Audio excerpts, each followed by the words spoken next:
The problem is even addressed in the book of Job. Job also puts God on trial.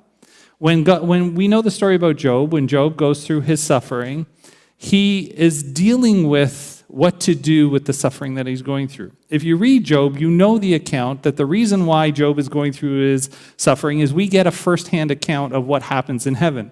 The devil comes before the Lord and says, where have you been? And the devil says, I've been going around the world. And God's like, have you seen my servant Job? He's righteous, he's above others, and in his loyalty and faithfulness to me. And then the devil's like, well, the only reason why, and here's the accusation, the only reason why Job loves you is because you give him good things.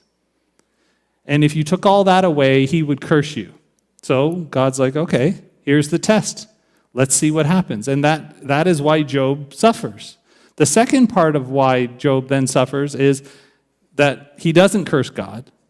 And so the devil comes back and says the reason why he hasn't cursed you is because you haven't attacked his body yet. If his body was attacked, he would curse you. And so the second thing happens is his body gets sores and he sits in the dirt. And so there is the second test for Job, but he doesn't curse God. Is God not the creator? So why then are we putting God on trial?